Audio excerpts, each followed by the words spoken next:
Hey, it's that time again. It's a Monday, and it's time for the Classic Guitar Rock Daily Update. Thank you so much for being here. Guys, I was not here on Friday. I had a rough week. I lost my mom on Thursday night. All I want to say here, love you, Mom. If you still have your mom around, give your mom a hug. Okay? Give your mom a hug. I had the world, I'm biased, I know, but I had the world's most awesome mom. So let's hop into the news today. Lynyrd Skynyrd guitarist Ricky Medlocke had a choice gesture for the Rock and Roll Hall of Fame for excluding him from the band's 2006 induction. Now, you guys know, I mean, any chance I get to talk about the Rock and Roll Hall of Fame, I'll do it because it's such a piece of poop. Okay. You guys know how I feel about the Rock and Roll Hall of Fame. It is a complete joke. But Rick, and I'm a Ricky Medlocke fan. I love Ricky. I love Blackfoot, Ricky's band. In fact, I don't want to ruffle feathers, but I probably like Blackfoot better than Skynyrd. I mean, Skynyrd's a great band. Medlocke's been in Skynyrd since 96, back in Skynyrd. He was an original member of Skynyrd.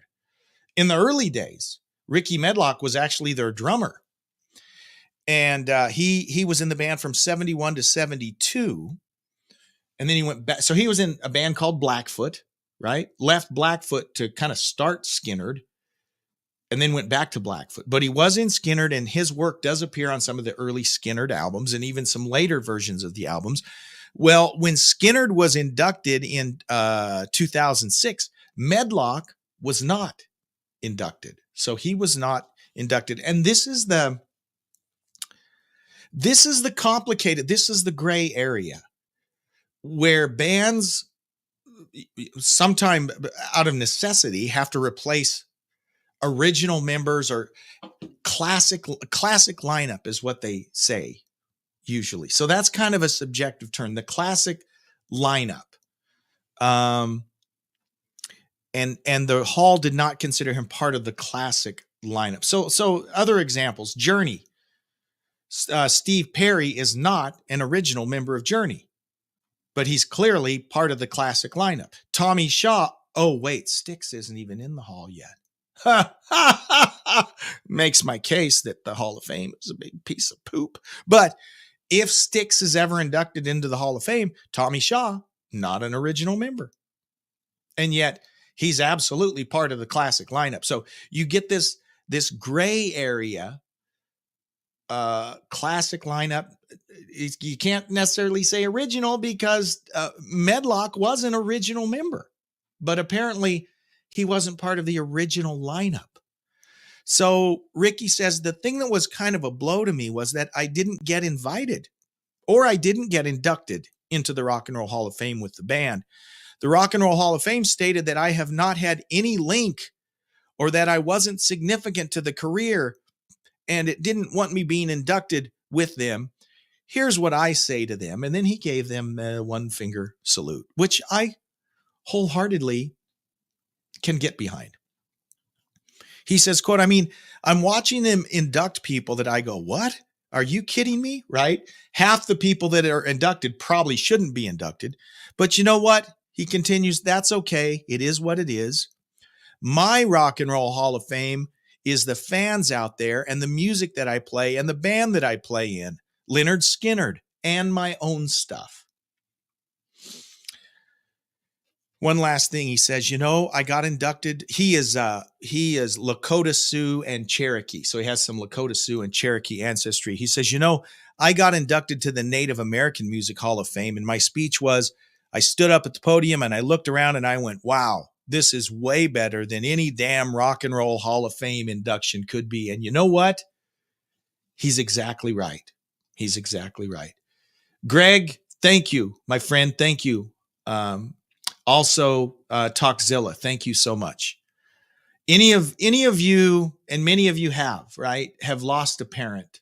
I'm fortunate. I'm 56 years old. I had both of my parents until Thursday night when I lost my mom. So I realize that I have been blessed to have both my parents as long as I have. But it is Not easy. It is not easy. And so we're working through all that right now. So thank you for your wishes. Revered music industry technician Bob Hale, best known for inventing the talkbox guitar effect, has died at the age of 3. Now, if you're a fan of Joe Walsh, Peter Frampton, Richie Sambora uses one on Living on a Prayer, right? The talkbox, a cool effect, and also kind of funny to watch when artists employ the talkbox, because the way it works. Greg, sorry to hear that. Greg has lost both of his parents. So you know what I'm talking about. You've been through this for sure. When guys are using the talkbox, they got a big piece of rubber hose that is mounted right up next to their microphone, and then they kind of chew on that cord while they're and then that sends the signal through the guitar.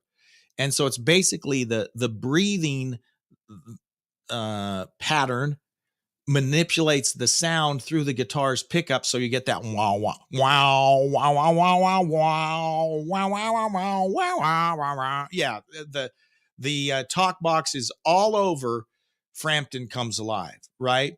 Rocky Mountain Way, a lot of Joe Walsh songs feature the talk box. It's kind of cool. Doesn't look real sanitary, right? It's not a thing you're going to share. You know when you're playing in a band and you say, "Hey, can I borrow a guitar pick?" Sure, here's a pick.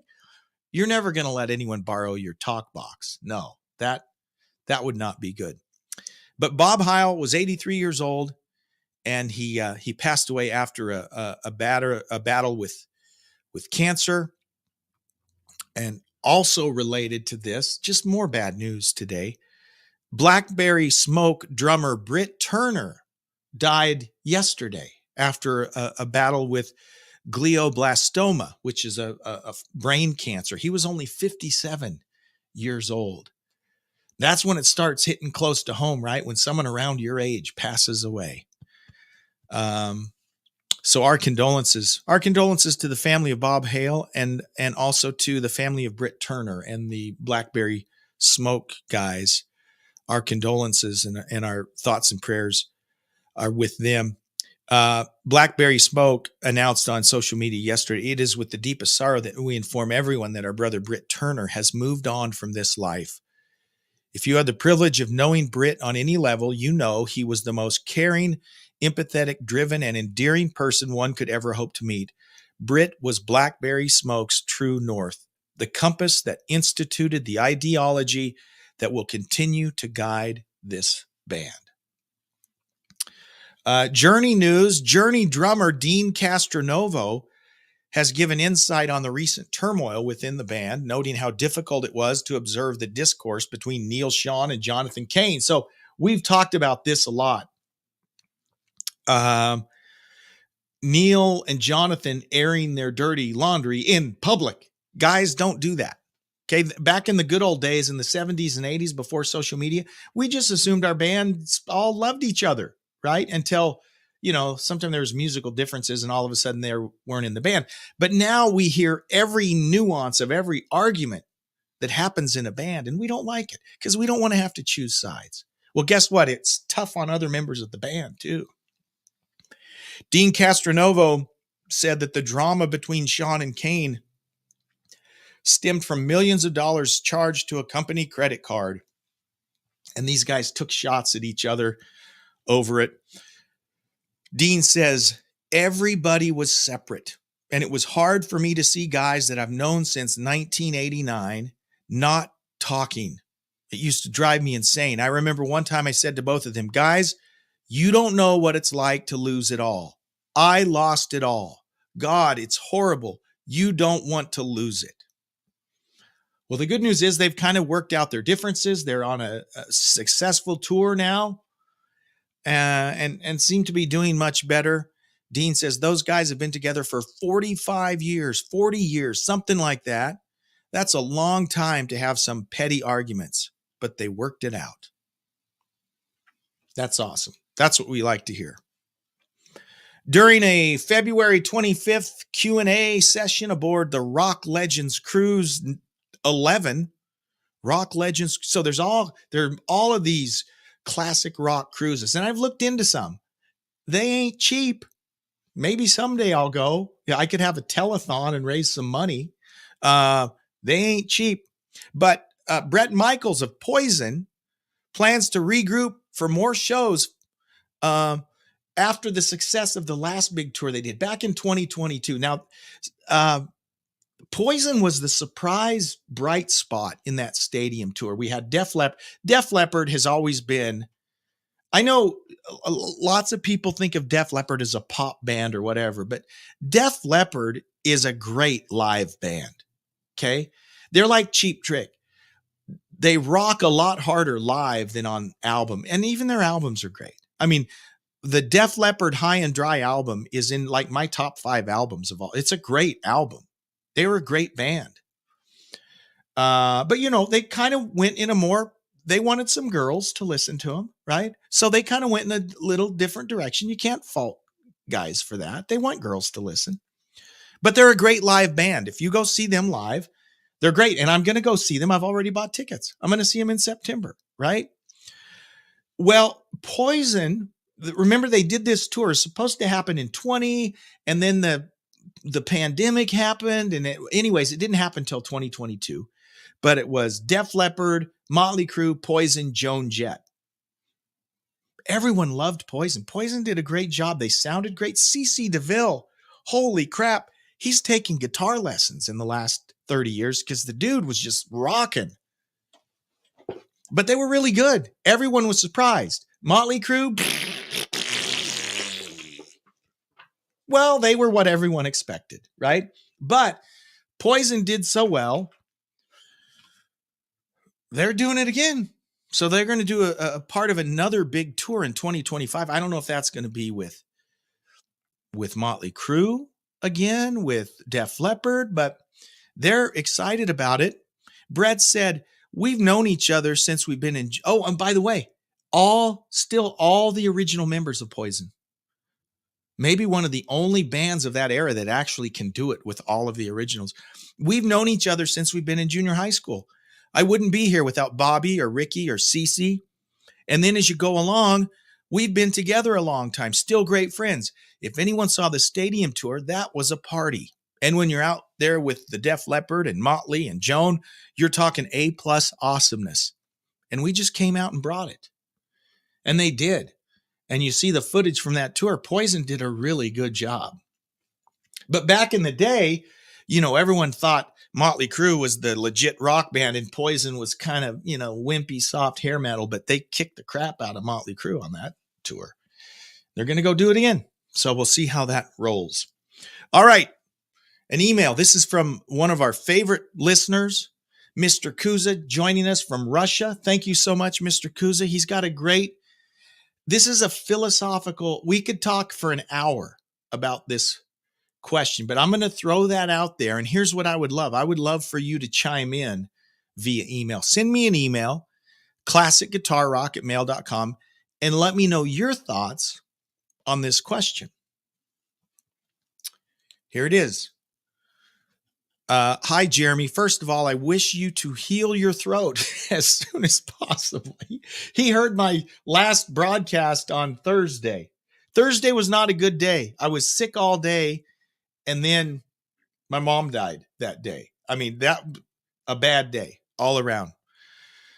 My question is not about classic rock, but about music in general. Modern music is mostly terrible, which cannot be said about old songs.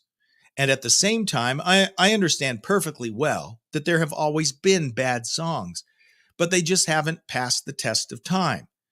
Do you think the songs were really better before, or did only the best ones reach us? Your fan from 6,000 miles away, Mr. Kuza. There is a lot of layers to that question. Thank you, Mr. Kuza. That is a great question. And I have thoughts on this. That's why I'd love to hear other people's thoughts, because you are exactly right. There has always been crappy music. There always has been. Okay. And also we have to we have to recognize that music is subjective.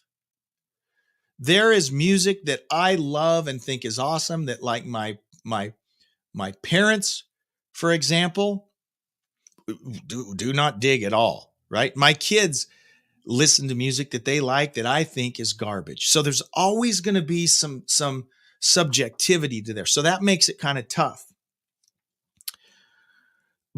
So I think I want to limit my comments to radio. Okay. I've always been a fan of radio. I worked in radio for a decade. I grew up listening to the radio. There's something magical about radio. And here's how funny I am. I prefer to listen to AM radio because that's what I listened to growing up.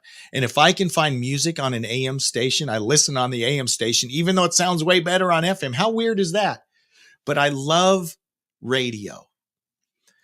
And I think I've mentioned this before. You could go back, and you can do this. You can go back on iHeart. This is not a plug for iHeart, but this is where I find it.